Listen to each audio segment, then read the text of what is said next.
welcome to Star Trek Discovery Pod, a sometimes funny, trying to be smart podcast covering all things new and classic Trek. Let's fly. I am your captain, Myrriah Gossett. With me on the view screen, we have Clyde Haynes. What you know about that Emerald blockchain? Oh, and I'm your dilithium destroying crybaby, Paul. Woo! We are back watching Star Trek Discovery in preparation for its final season coming in April 2024. Tonight we'll be discussing the back half of season 3, episodes 7 through 13. First, just a couple of small reminders. Paul, where can they find information about sharing this show and connecting with us on other platforms? Sure. You can subscribe to our podcast at Apple, Spotify, YouTube. All links are at StarTrekPod.co. And if you love, hate, despise, really don't like our podcast, but you want to support us for some reason, consider Patreon for just $2 an episode at patreon.com/StarTrekPod. Indeed. And Clyde, if people are hanging out with us tonight live in the chat, how can they ask us questions, get our attention? What should they do?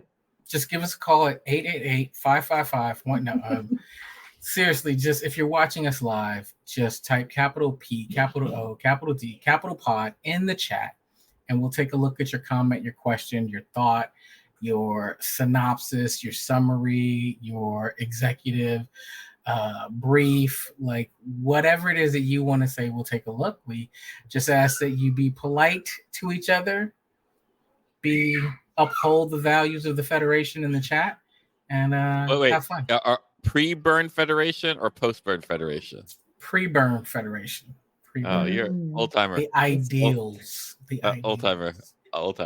Thanks for the clarification. Yes, and I just as a heads up, I'm on the road, and for some reason my microphone would not work, and we have to replace Clyde's microphone. So we appreciate y'all dealing with our less than stellar audio this week, but it shall be repaired soon. Paul, holding us down with the microphone. I'm not gonna lie, to hear me the most clearly is probably not the way you want to go. I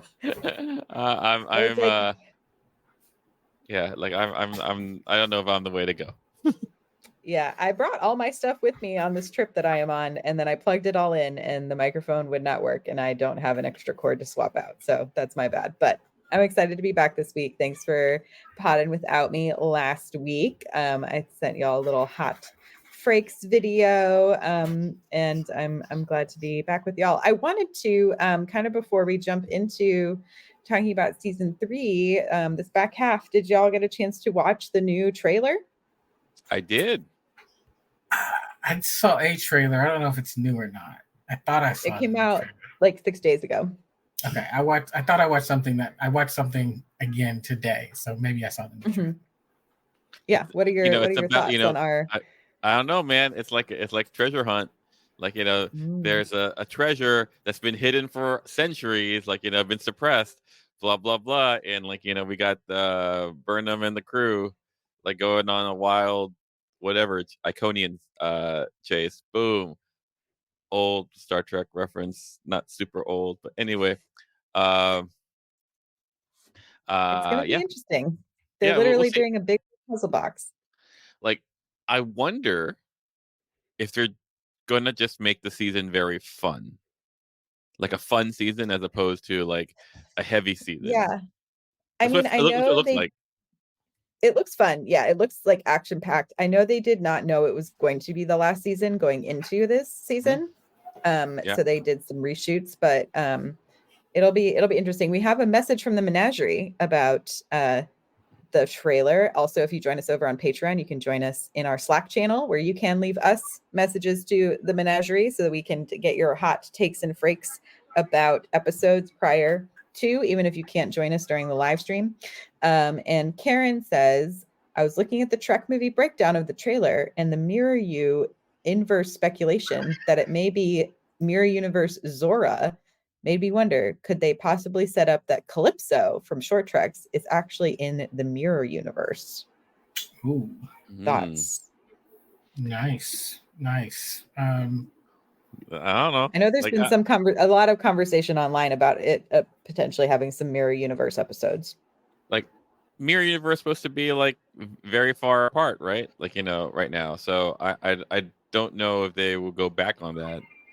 And ahead, I'm not gonna say, I'm sorry, but like, mirror universe without Giorgio. I mean, I know, but what if they're just hiding her from the previews so that we're all very surprised? Maybe. Do you guys want to see another Mirrorverse episode? Look, I could be jaded because we watched a lot of episodes back to back to back to back to back. Mm-hmm. But right now, I'm a little Mirrorversed out. I think the Mirrorverse, I mean, kind of diving into, I guess we can just dive in because I have some thoughts on the Mirror Universe episodes we just watched in preparation for this. So let's jump into some cold break. Let's jump into some cold breaks. Yeah, these are some of my favorite Mirror Universe episodes are in this back half of this season. But what did y'all think about them? They're two of my favorite episodes of all Star Trek. Mm-hmm. Like, I really enjoy, like, it is my only note about the Mirrorverse is that in this Mirrorverse, I guess it's always this way. Everyone's always so like hamming it up. Like too twirly mustachey. Yeah, like everyone is like, has the subtext of like, and and so exactly, and so I go like, okay, I'm gonna let that slide, but like, it just seems like a little too much that way. But I think the storytelling is great. I really like Giorgio and Saru hanging out, like, in a way that is tender. I like, I like the fact, like, I don't exactly know why Giorgio really likes old Burnham at all, because old Burnham, like, is just so ugh. Well, do you think it's because she knows what Burnham could be? Do it feels like the inverse, I feel like, from the first season, where it's like our mirror universe Giorgio knows what Burnham is capable of in her universe, so she does become attached to our universe, like to Prime Burnham. Then in this version, because she knows the capabilities of Prime Burnham, is like, oh, my Burnham could also potentially be that. Well, 100%. And it's also that Terran Burnham is her Burnham, right? Yeah. And it's a big deal. Like, I think one of the things that we saw is even in the Terran universe, Giorgio had an issue with being truly ruthless to even Prime Burnham when she was like, you're not my Burnham. Like, at the end of the day, Giorgio has this love, this motherly love for Burnham that doesn't matter if you're Prime or Terran. She's like, you're Burnham, and there's a limit to my madness, right? And I think that's kind of what it comes down to, is there's a limit that she'll go when Burnham's involved, right? She'll slit everybody else without a second thought, right? But she's also grown quite a bit, so she's not the same person. She's evolved. So it's or devolved. It's how you look at it. I thought this was a really well done Mirrorverse episode. Like, it often, I feel like we get Mirrorverse episodes as almost like a novelty of like, what if we went through the looking glass? This felt like it had a true purpose, right? Like, and not just a vehicle for storytelling, but like, we're going to show the evolution of this character. We're going to give them, it felt much more like go back in time and make different decisions than a true Mirrorverse episode. Yeah, I think you put the phaser on the target. Like, I think it masks as a Mirrorverse universe, but it is actually a redo storyline. Like, if I could turn back time. We love turning back time on Star Trek. To turn back time a little bit and jump back to episode 7, kind of where we're starting on this back half, Unification Part 3.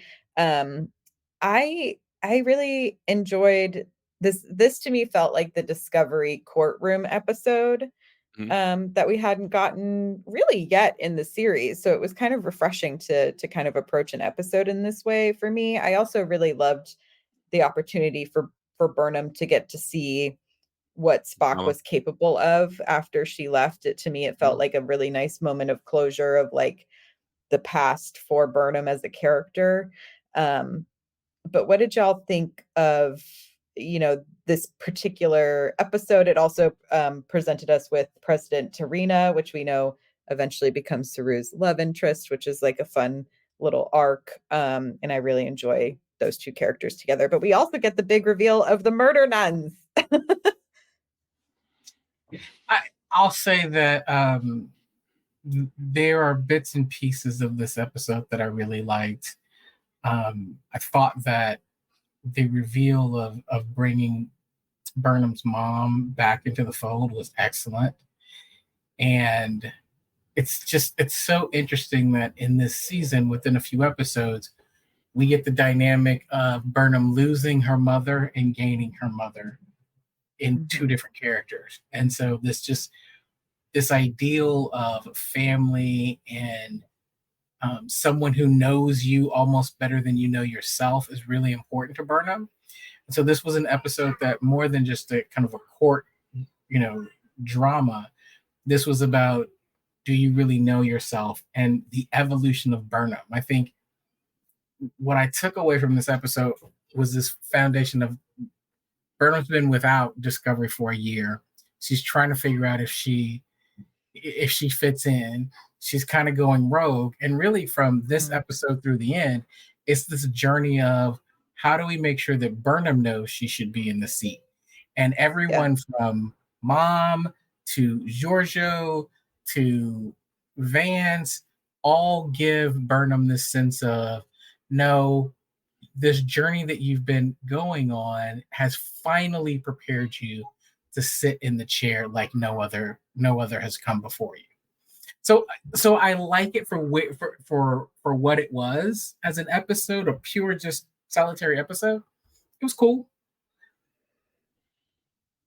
Yeah. Paul, did you have any thoughts? I thought, man. No. I thought it was a really interesting. I remember even on first watch being like, man, I was a little angry at Gabrielle in the way that she was like momming Burnham in this situation, because it is such a huge leap into the future. And like, there's so much you can see of how Burnham was raised on Vulcan. And, I'm sure that was very complicated for Gabrielle. And so I always kind of go back and forth on like what that, must be like to try to figure out how to approach from a character standpoint of like, you are this character's mom, but you have not raised this person, Yeah. in a lot of ways. I mean, like, you raised them till they were like, what, 7 or whatever she was when, like 10 or 11 or something, or whatever. So that's significant. Like right. She missed the teenage years. Like, I think for me, like, I wanted something more Vulcan-y and Romulan-y in a way that, like, whereas like these guys just seem to be, it took place all in the ship. I always feel like if they had gone down to the planet, like, like it didn't really fit it didn't scratch that fan itch. I think the script itself is fine, the acting is fine, although the Vulcans do seem to be like needless jerks, and the mom did seem to be like really not as hopeful as she could have been, like even in the role of warrior nun, like, and the solution is not necessarily my favorite, but whatever, it's all fine. That's not a big issue. I just think that like Vulcans are like, imagine if we got to see Klingons in 900 years in the future, and all you saw with them in your ship. like here's this pivotal, like, foundational, like, species, and like what would have what does it look like to have like Romulans and Vulcans reunite? Like, I have no idea, except for that they're bitching at each other and they're ready to break up. Yeah, it would be interesting to see how those cultures were meshed together. And Chupi in the chat brings up an interesting point of like, it's too bad they didn't have the AR wall really up and running yet at this point, because we probably would have been on the planet for the sake of production. Yeah. Because like we don't get that till this I'm next not blaming season. the episode. I'm just saying, as far as like what I think what is like the promise of the episode was the promise of the premise, if you will. there you go. Like even with like going back to Earth, like you got to see the shot of like them on Earth with the cities all beautiful and the tree. With the tree. So it didn't need to be so much. It was just like I got none of it, and Vulcans themselves are so cold anyway that like it just feels like, oh, are they fighting a robot? I don't know. I did love the Murder Nun costumes though. I was thinking, has Giraffe done that cosplay yet? Has she done it? I don't think so, but that I'm sure if you sent a request along with money and materials, that could happen. I'll just get her a spool of a black fabric and a veil. Yeah. Get to it. It would be cool. I know she's been working on one of the characters from Lower Decks that was played by Janelle James. Oh my gosh, I'm blanking. I'm sorry, y'all. It's late and I've been traveling a lot, but they come on board, and it's when T'Lyn goes through like, her sadness over the message, but they think it's because these other people, the same species as Troy. Betazoids. The Betazoids. Anyway, there it is. The one with the cool like giraffe print costume that was like literally made for Giraffe to be making. Okay, that was a long tangent. Sorry, guys. Let's go ahead and jump into the sanctuary. I wanted to chat because I didn't get to really chat with y'all last week about what are your thoughts on Osira? I really enjoyed Osira as a big bad. And I remember by the end of this season, I was really sad that it was over. Yeah, me too. I really like Osira. Like, we'll get to it, but like we'll talk. But like, we're talking about the Sanctuary episode, which is directed by Jonathan Frakes, which is really fun. Written by Kenneth Lynn and Brandon Schultz. Also, just to plug, Unification Part 3 was directed by John Dukowski, written by Kristen Baer. But yeah, we get the Emerald Chain sort of like standoff with Book at Quajon. I think one thing that struck me was, and I'll just say it, so often in Star Trek, there's this sexualization of Orions, especially women. And Osira is the complete different take on that. Right. I don't know. She's a hottie. I mean, she's still hot, but it does. But to your, like, I agree with you, Clyde. It isn't like she doesn't use her sexuality as a part of her power struggle, right? Or like how she uses to gain power over people. And she's also not dressed as like she's straight out of I Dream of Jeannie either. So it forces you to deal with her in a very different way. And what I was trying to really think about was, does that make her brutality more brutal or less? Right? Because she's so ruthless that, I guess it's in a later episode, I don't want to skip too far ahead, but her nephew from the Sanctuary, she basically just destroys, like just tosses him in a cage and lets him get eaten by a transworm. Spoilers. Sorry, spoiler. I don't know why you listen to this if you haven't seen it. This is all spoilers. But it's just, but from the moment she comes on screen, we're like, oh, you think you've seen a big bad? Well, look out, because I'm on another level. And so I thought she was a great big bad, as big bads go. Fascinating, in fact. So I think like there's a later episode. I think it's the second to last, or she goes like something to her friend, the human friend, and goes like, look, I know what's in your heart, that he says. And she goes like, oh, the Orion heart has 6 valves. Like, we're so much infinitely more complex than you. We can go both way, different Mhm. directions at the same time. Like, and then she chokes him out. And I really like Osira in that way, because I think, like, if they didn't kill her off, and if they wanted to go in and make her a recurring character, Mhm. you could see how nuanced and layered she could be. Because yes, she's a little mustache twirling in the first couple episodes, but She gets she's very complex and cunning. Like the she's mental games smart. that she plays is smart. Yeah, Yeah. And she's and smart. Like, yeah, you go, Myrriah, I'm sorry. Oh, I was like, the chat is talking about, like, in comparison to what we've kind of learned from the Lower Decks episodes, and funny moment as, a mistress of the winter constellations wannabe. But to me, it's like Osira does feel more connected, I think, to what we saw in the Lower Decks episodes about the Orions. Like, this is like the ultimate mustache twirly segment of that, but to me, she was a more complex character with more layers, I think, than we had seen from a lot of other Orion villains. Like, to your point, Paul, it's like I think she could have been built out to have been a reoccurring um Yeah, villain character that we could have seen more of. yeah. I mean, like, you go, Clyde.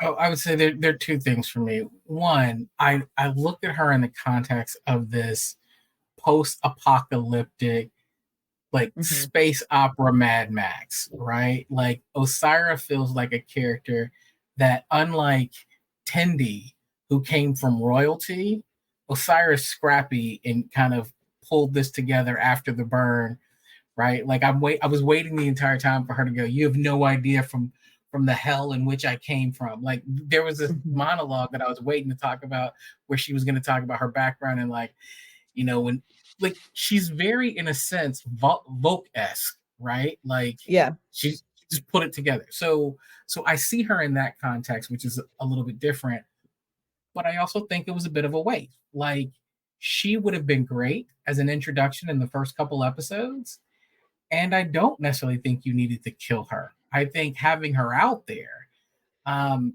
again, I've got the benefit of having seen 4 seasons. Mhm. She's probably, to me, one of the stronger villains. Zara was nonsense to me. So you could have really brought her in at the beginning and had her been the overarching villain for 13 episodes, rather than just really bring her in the last, like, 5. Yeah, or like foreshadow her more with Zara. Like, maybe, you know what I mean? Like, if Zara is like a henchman of Osira, it's like I kind of wish we had gotten a little bit more of a hint of her at the beginning, I think, to help build the full arc of the character out, because we've talked about this with other Discovery seasons. This one luckily really only has like 2 big puzzles that are kind of trying to be, well, I guess there are more character ones, but you know what I mean? Like, overall, it's like we have Osira, and then we also have the burn, and like these are kind of our intersections of the main plot, like our A and B plots, right? And then we have all the inter-character ones. But to me, it's like Osira at some points became far more interesting than solving the burn. I was gonna say the same thing. I was trying not to jump ahead, but Spoilers. especially when you look at these episodes, these last few episodes together, I was bored with the burn stuff and was way more interested in the, like, Orion politicking. Well, yeah, I mean, no, I didn't love her, like, trying to cut a deal with Starfleet, but the running around the ship trying to kill each other, and the craftiness in which she captured Discovery was like, no, this is good stuff. Well, I think it was also like Osira felt like the burn is, the causation for why the society is collapsed, but Osira is a representation of the collapse of the society. So you're really getting, I think, most of the world building to me off of the Osira plot line. Sure. And that to me was more interesting, since we've never been in this universe before, and Trek, to figure out where we're placing all of our characters is like Osira is really representing this new world that they have to function in. And like, I don't know. It would have been interesting to see how they would have solved how to bring together the Federation with the threat of the Emerald Chain kind of coming through. And to me, it's that battle of like ideals and socialism versus like capitalism, right? And like that is such an interesting push-pull to me. I would have preferred that over space whales in season 4. I'm just saying, like, Yeah, like, I mean, but I think like I was on a different podcast earlier this week, Intergalactic with with Mike Mike. Garcia. Yeah. I was about to say, you cheating on us, Paul? What's going on? Okay, but Mike's family. It's like being on a cousin's podcast. Aren't you on that podcast? Isn't that your SG1 podcast? Yeah, it's like Clyde's also. I have also been on that show. Yeah, that's right. A couple times. Yeah. So we're talking about Babylon 5 and how, like, they're both shows that really really speak to me, but like Star Trek has like, oh, we've achieved paradise and that in its space socialism. But in Babylon 5, you're watching us. How do we achieve space socialism? How do we achieve going from who we are to where we want to be? And in some ways, I look at the Emerald Chain and goes, that seems to be more of, where you're at. Like, no one wants, no one wants everyone to suffer. No one wants Mad Max in particular. Even the people who are top of Mad Max don't want Mad Max. Like, do you want, you kind of want 90s America, like in the Matrix, the top of the best of the humanity right there. Boo. Or not. I don't know. We've achieved it. Yeah. But you can see how they're struggling. Like, Ferengis are that way, right? Ferengis, they don't have socialism. Oh, I want to see Ferengis in this world of the Emerald Chain. You know what I mean? Like, yeah, totally. Yeah, I think to me, it's like if I was to, be kind of like put all the plot points that they're thinking about for seasons, it's like what could have been an interesting way to format it. And I know it's so hard, I think, in the world of streaming because you never know when you're going to get the cut. But I'm like, if the burn had been like a multi-season long mystery that's like slowly coming together, and then this season, the arc is how do you exist in the world of the Emerald Chain and take the Emerald Chain down? I think it would have been. Make this Captain Admiral. Yeah, I agree, but I think what you have to do with that is the burn can't be this huge mystery because we just kept figuring like I think it almost has to be subtle. Like you got to get us to accept that the burn is a thing, and then give us these breadcrumbs throughout, and that's how you get it kind of multiple seasons. But also, I think there was this opportunity to kind of create this Federation and anti-Federation divide, right? Where maybe you have some Federation societies, and then maybe you end up with like, the Cardassians and the Ferengi or something where you've got the Orions and the Andorians, and you've got this coalition. And over the course of a couple seasons, maybe you're looking at, recruiting more or losing and the dynamics between that and true kind of space politics. That might have been fascinating, but I think there was something here with the Orions where it was like, this is a culture that has a deep mythology and it's interesting that you can play it out for a little bit and really kind of dive in. But it does feel like Discovery kind of like, again, we went deep into the Klingons and then we don't see them again. You haven't seen or talked about a Klingon since like season 1. Yeah, I know. And then to me, it's like, then you introduce, it's like, because we also have these interesting interpersonal plot lines where we do have Adira and Gray and like that situation kind of coming through, because I so enjoyed that Trill episode and like getting to go to the Trill homeworld and like, I know we're done talking about that, Myrriah. Like that was last week. I know it's the first, but we're done. We're done. It's been said. It's all been said. I think it's because the first half of the season we get like a nice amount of world building plus interpersonal plot points that to me, I was like, ooh, I'm really enjoying this part. And then we get into, oh, now we have to solve the big puzzle and we have to solve the big bad. And so then we kind of have to like push away, I think, some of this interpersonal stuff, but then we bring in like Giorgio is appearing to be ill. So when we've introduced yet another like interpersonal plot point. And yeah, anyway, it's always a little crowded in Discovery. Yeah. But I yes, usually come out the other side and enjoy it. Yeah, it's just dense. It's a lot dense. Happens every season. but to your point, Myrriah, it like there's a lot I felt like that was left on the bone from an Orion Emerald Chain standpoint. Like you have to figure that there's Orions who disagree with right. Like, is there a rebellion group? Right. And so there's like, and I think we never really scratched the surface of understanding what Orion culture in a post-burn society actually looks like. Like there's a lot, like that's just a lot of like the mercantile in the beginning of the season, like that is interesting. Those are obviously people kind of functioning within and outside of the Emerald Chain system. Yeah. Yeah, no, I mean, I think, you know, it like Orions are, because I'm racist and I'm just gonna go through stereotypes.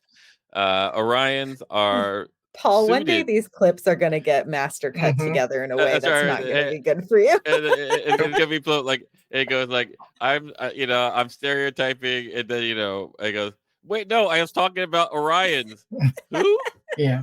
Paul, you can't run for office. That's over. It's already over. Anyway, like I think their value system was particularly well suited for post burn, because like for all of it, they are might makes right, but more exploit makes right.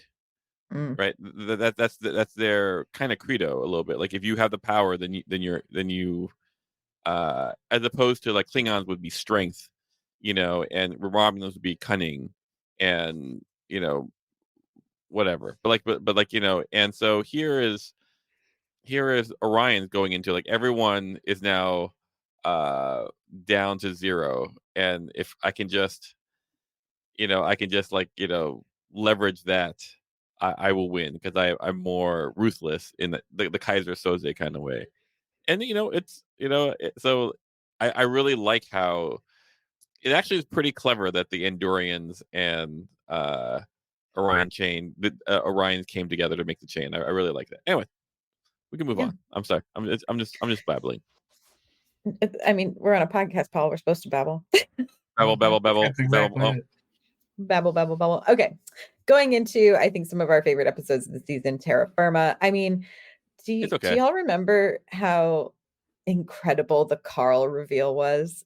Like, in that moment, that was such a fun reveal to me, at least. Like, yeah, no. Like, I really like. I like it when things get surreally, not surreal, but surreal. Like and for whatever reason, like a door in the middle of snow, it's just really pretty, and you're like, oh, that's cool. It's striking in a way. Yeah. It reminded me of some of, like, I don't know, some of those just like really fun, weird original series episodes when they are just on like they've gone out to the desert somewhere to replicate the planet, and there's like some small structure that represents something crazy is about to happen, or like Sure. what does God need with a starship type of nonsensory, but in like the most fun, I don't know, OG Star Trek kind of way. It was this episode to me really, really hit it for me. Yeah, and good dialogue too. Like like Carl had great, like yeah. he's So great. the episode with Terra Firma Part 1 was directed by Part 1 is Omar Madha and teleplay by Alan McElroy, story by Bo Young Kim and Erica Lipolt and Alan McElroy. And then Part 2 was directed by Claude Dormit, teleplay by Kalinda Vasquez, written by Bo Young Kim and Erica Lipolt, as well as Alan McElroy. So I usually really like Bo Young Kim and Erica Leopold episodes of Discovery, so to me this makes sense in my fantasy of Star Trek. Sure. But yeah, like Giorgio's dying. She's being a little baby about it. Burnham like challenges her to go on a planet, and then they go on a planet. Like, Saru says, "I don't think I'm gonna see you again." So, I learned a lot from you. And that's great. And then Also, Cronenberg. We get some Cronenberg yeah, Cronenberg's good. nonsensory. Yeah, it's all time. good. It's a good episode. I've talked a lot about it, so I'm going to shut up now. I like this episode, or this couple episodes. Double episode, yeah. Yeah, it is. I just thought it was really well done. I thought it was a fantastic send off for Giorgio and Michelle Yeoh. Like I mean, a great send off to the point where you go, this is so good. The plan is for her never to come back, and like it almost forces you to sit with that a little bit and be like, I'm not sure how I feel about that. But I also thought it was. I thought it tied up the mirror universe really well, explained it, and made it not gimmicky, but like, hey, here's what's going on, and the idea that they're drifting apart. Like they explained so much in such a fairly elegant way that it didn't feel preachy or monologue-y. That when it was all said and done, Paul and we mentioned it earlier. It's a do-over. And the ability for you to see Michelle Yeoh, Giorgio, with this conflict on her face, right? Like at this point, it's become absolutely clear how a Terran should move, right? That she spent most of this season explaining how in my universe we would do it this way. In my universe, I would have slit your throat. In my universe, I would have done this. Well, so like she didn't even recognize how she was changing, and then put in her universe, she couldn't do those things that seemingly were so easy before. Watching that was really just like, it was awesome. Like it was incredible to see that. Plus you have this marriage of interesting philosophy and incredible fight scenes. Like I don't know how that gets any better. That's it. Like that. And top Star Trek episode. It's great. And then like the play, I just love the over dramaticness of the play and getting to see Stamets go full Broadway. It was really fun, and just like, yeah, it was a spectacle. It felt like a spectacle. It felt like to your point, Clyde, like a true send off of Giorgio, and a true way to be like, Michelle Yeoh, you're gone from here, but never forgotten, from this particular series. And it will be interesting next season because it will, be, I mean, I guess in 4 we also didn't have Giorgio, but it's like, I don't know, it's like the farther we get away from her, the farther it feels, like in some ways. Sure. But also the closer we get to the Section 31 movie. So not to skip ahead too much, but I gotta say, I didn't love Captain Tilly. You didn't like Killy? Oh no, Killy I like. Captain Tilly. Oh yes, Tilly is first officer. When we get there, we'll talk that because I have some thoughts. Yeah, I mean, we can jump. I feel like we could probably talk a long time about our love for these episodes and like the detail and the fight sequences. And it is like, these are episodes that if I feel like I just want to put something on that's really fun, I would put these episodes on. Yeah. I think they're great. These should be the ones we add to like our, maybe at Comic-Con next year we do Introduction to the Mirror Universe as our panel, and and talk about some of these. Like these two are they're great. They're great. Okay. We can go ahead and jump to 11 at Sukal. This was directed by Norma Bailey, written by Ann Koffel Sanders. We finally get to, we detect the life sign on the starship. Saru is like, I think this is, one of the potential children of the scientists. And then we have Saru, Burnham, and Culber transporting to the planet, leaving Tilly in command of Discovery. And some chaos, as you say, ensues. Here's my experience. It took me 5 tries to watch this episode because Interesting. like the way I remember it is Tilly screwed up and got the like how long did it take you to cloak, all that stuff. But watching it again, I go like, you know what? A- Am I just hating on Tilly because she didn't do anything really wrong? Like she basically did everything she could, and then like Crybaby decided to make a scream, uncloak them, and then the bad guys got on board. Like she didn't do anything wrong, but for some reason my first memory was like she messed up. Oh, you're gonna I support women, Clyde. Do No, you? I'm too. But Do you say you? she did. I do. I love women. Uh-huh. Women are fantastic. Why was the ship still sitting there? Like, you're gonna cloak. Can you move away?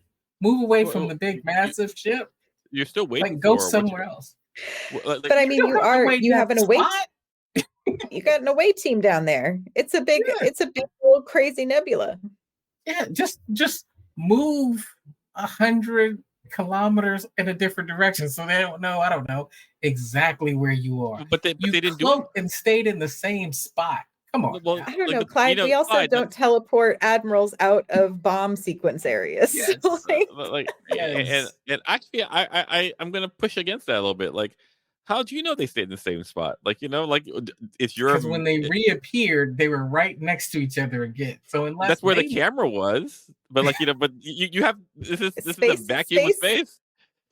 This is a vacuum of space. Like they could have moved. Like and it just looked this way. And also, does it really matter where they are as long as that goes down? You can still teleport onto the ship. I think you want to like they'd have to be pretty far away. I think. Yeah. Now, I think what I don't understand is how they beamed over. Like like where the shield's not up. Do the shields have to go away with black alert? All these things are this is where I can go like, oh. If the shields, because they're not old shields, these are new shields, right? These are like upgraded, like not 3000 shields. So how did Osira like beam in? I don't know.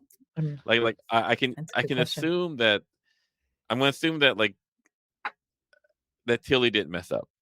But like Chippy makes a point about like, is there a bunch of interference because of the atmospheric dilution situation? I mean, yeah, it's potential that there's like issues with the shield and all of these things. I do like the idea of moving away from the pondering interference.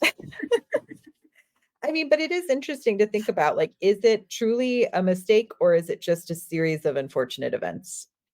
Yeah, I will go with a series of unfortunate events and not say that it was Tilly's fault. But like I remember walking away from my first watch and going like, Tilly, you ain't no Killy.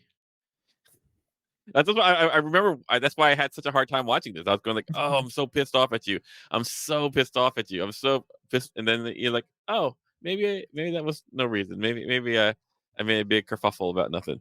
Or maybe I was really upset because we're so long in a holodeck episode. Oh my God, 3 episodes in a holodeck.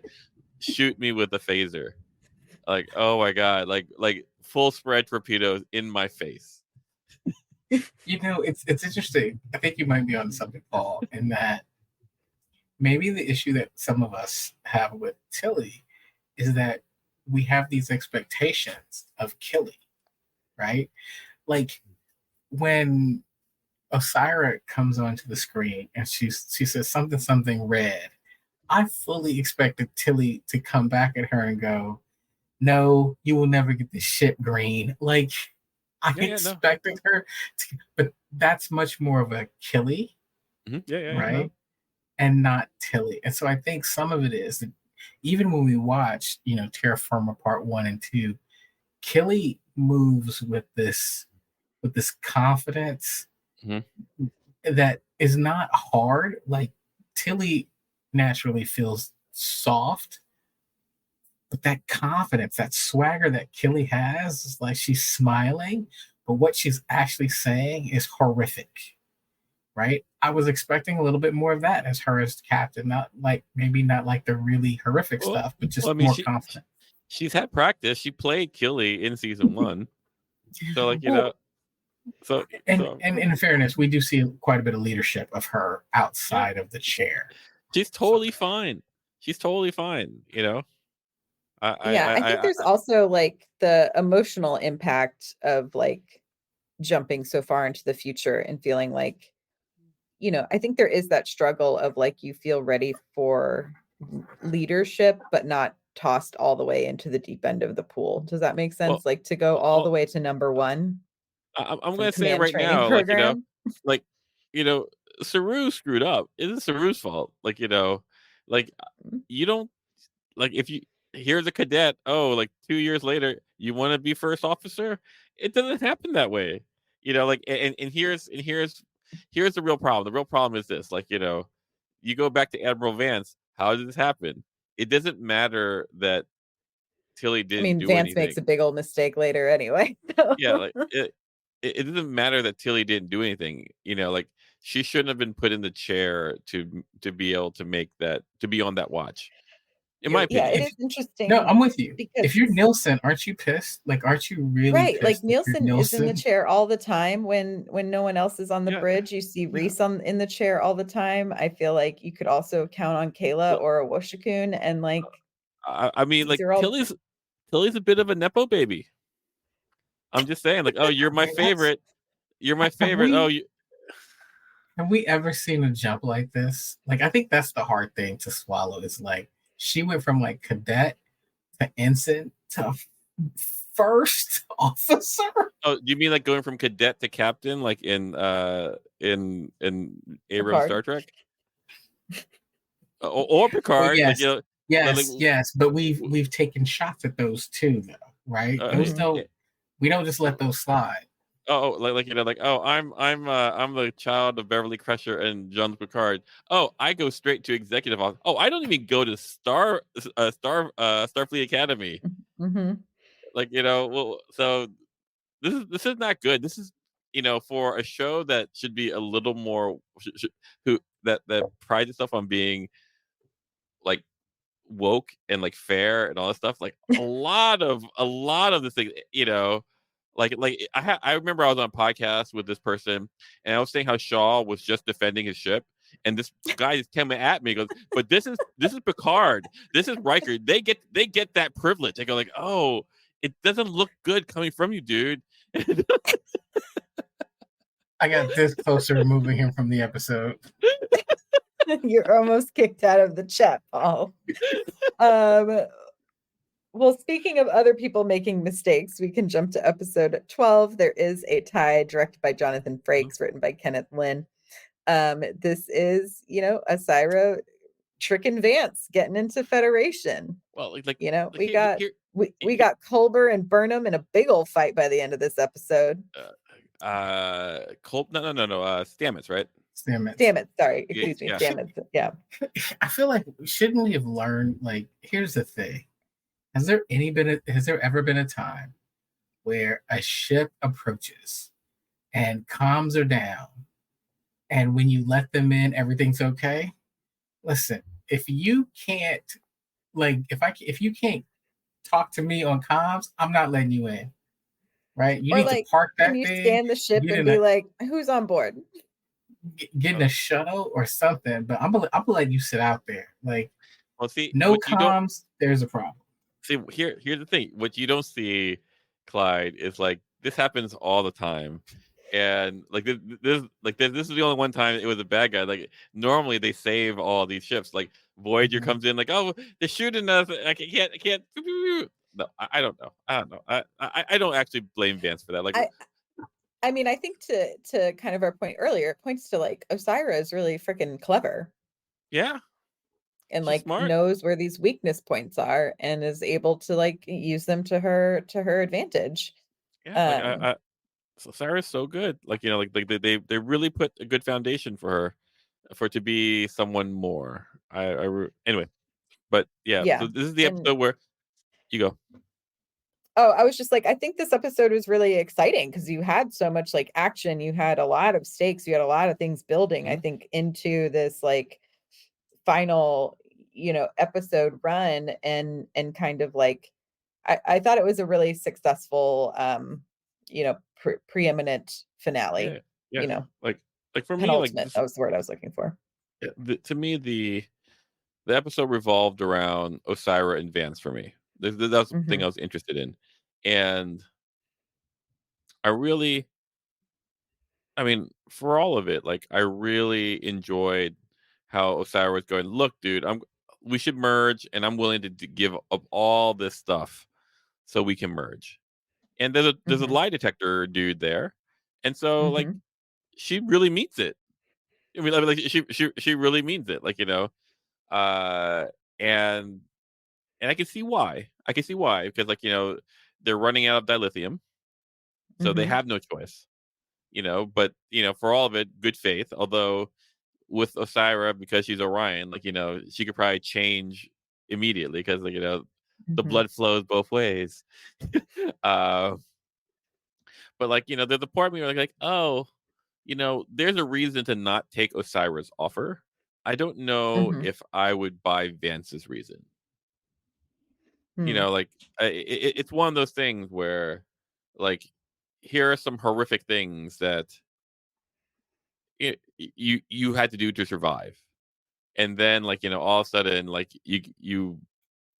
you're back in civilization, and you go well, you did these things, so you gotta stand trial. That's a really weak a weak argument. Uh, you know, ag- agreed. The chain is known for exploitation, and Mm-hmm. I've seen people's head blow off because they couldn't pay a debt. But you can Oh, make an I'm argument still that so mad I didn't get to talk about the Prison Break episode with you oh guys. yeah, Anyway. it's so funny. We're done with it. No one's ever going to talk about it again. Uh, Never. anyway, but I just I just really like how she laid it out, and Vance just went too far. There are reasons to not sign the document, right? There's Mm-hmm. definitely reasons. But I want one more thing. You gotta go to jail, Mm-hmm. but we'll be fair. I'm like, Mm-hmm. I don't like that. I don't like that. Anyway, I'll shut up now. No, I think I really enjoyed the Vance Osira episodes, and I think to me this was the episode that really sealed Vance as like a great admiral and character to me. Like I see your point, Paul, and like he probably was, but I mean, in the end, I think he thought he was doing the correct thing, and that's all he Sure. can do, right? Is like act from that point, and I think or talk to the president of the Federation as opposed to, he's an admiral. Get Stacey Abrams in here. No, that's Earth. The I know. president's the but he made a call that was really weird. And I'm not saying that, Chupi, just to address you, I'm not saying that that Osiris should have been a part of it. I'm just saying that him asking for her to go to jail was probably more than. I think he also could have been a little sneakier about it. I don't know, be a little bit of a bad role. Like, be like, I'll sign this deal and put this really tiny clause down here at the bottom about you going to jail. I don't know. Or Yeah, just like found a way to do it afterwards. I know we haven't really been talking about the nebula like world that was built up for the child, for Sakal. But I remember being so excited to see Doug Jones out of makeup for these episodes. It was kind of like a fun change of pace. I'm sure also very fun for him to not have to be in all that makeup for a couple episodes. And I thought the like interactive like world building that was, I was like, I see where they spent budget on these last couple of episodes, and I thought it was really cool world building. It was kind of cool to see Doug Jones out of makeup. It was actually very cool. But I have to agree with Paul. 3 episodes of a holodeck in a weird world was a lot. And I'm going to tell you right now, the burn is a great hook, but to have some crybaby cause destruction of the Federation, I don't know, man. I think that's a little dopey. That's like some Q level shit, and it's just this kid going, "Oh, my mom died, boom!" Like it's a lot. It's a lot. I still don't understand why that. Well, I okay, try Clyde, not to think about it. I try let not me to explain think to you. about I'll it. break down. As you know, dilithium has a subspace component in it, and in utero, the radiation bonded him with that subspace, connection. And so when he had a real strong emotion, it resonated with the subspace field. He's Actually, genetically part dilithium. I feel like that's like I get the explanation. And because like there was so much dilithium in the planet, like that resonated across the galaxy and made dilithium inert. Come on, it's basic, like physiology. Oh my God, Clyde. I'm gonna be completely honest here. My love of Star Trek has really helped me not to think about this. This is like I'm giving them a mulligan because I think this was terrible.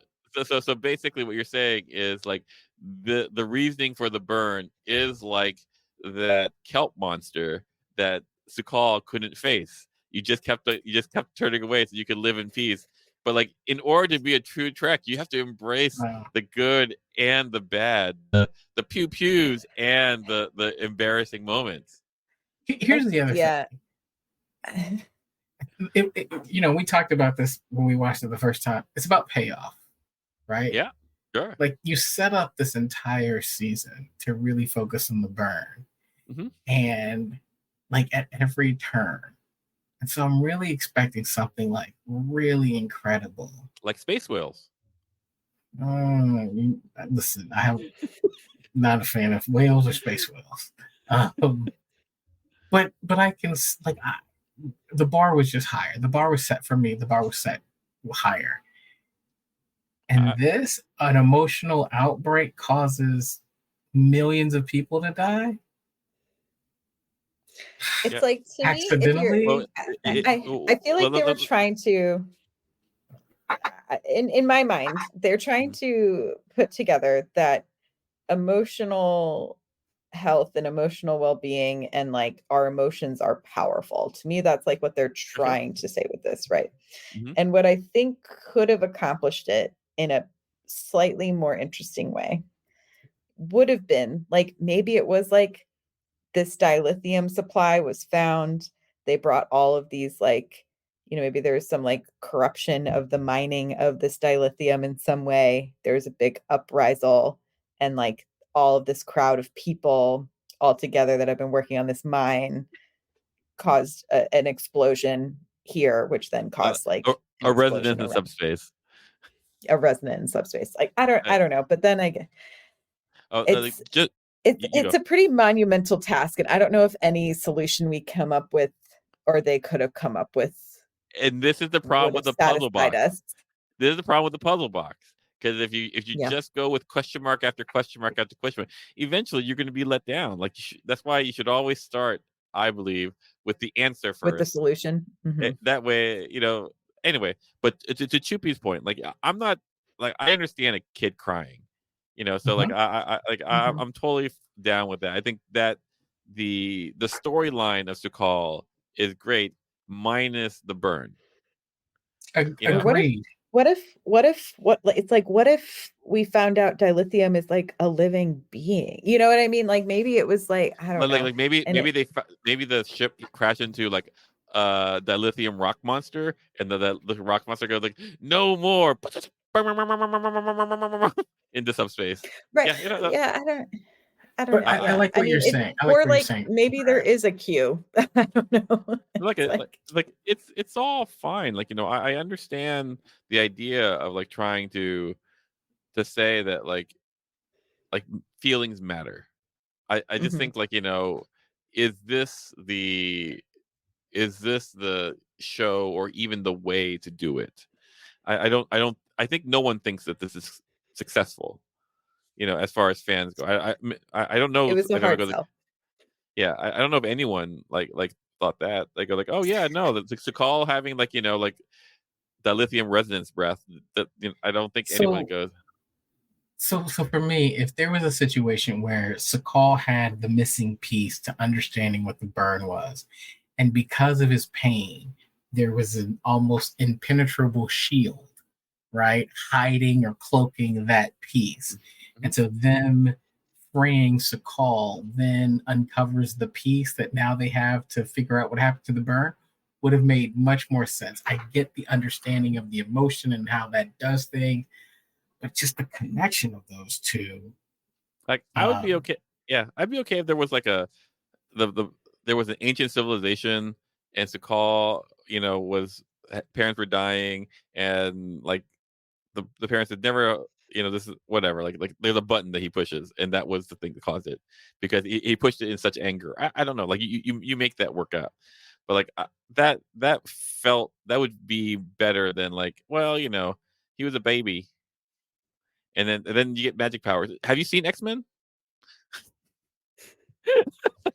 I mean, that seems it. Anyway, not to gripe on that, but like, but that's so here's the thing that I'm left with. If you take that piece out, this 3-episode arc is actually really good. It's fine. That's what if you just take it out, how is it? Yeah. You go, Myrriah. I'm over. Oh, I was like, yeah, because like anything around Osira and like the struggles between the Emerald Chain and the Federation is great story. The battles are great. The hand-to-hand combat is great. I also like constantly remind myself that Sonequa Martin Green was pregnant while shooting these last few episodes and is doing all of these fight sequences and is doing an incredible job. And like, it like that final fight sequence was great. The tension between Burnham and Stamets I thought was also really interesting, and I had wished that gotten played out more in the next season. Like to me that was like such a great emotional character cliffhanger of this disappointment but like sense of duty, and like to me that was like so interesting and complicated. I don't know what to say with that. Like, like I feel like Stamets was being really anti-Federation at that point.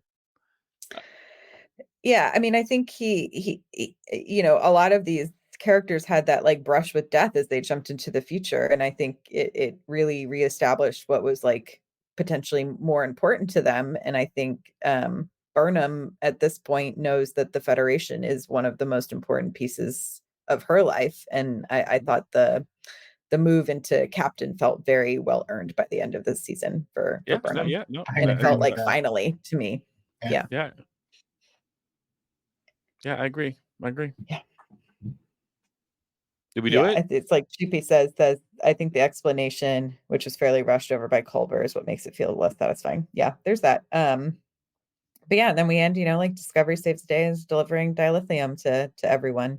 Which again, it's like what it could have been so interesting to been like, how do we find an alternative to dilithium as instead of like solving, I don't know. Like what was it? SB19 open up warp, like there's so much you could do with that. The Borg doing? Do the Borg need dilithium? That's my question.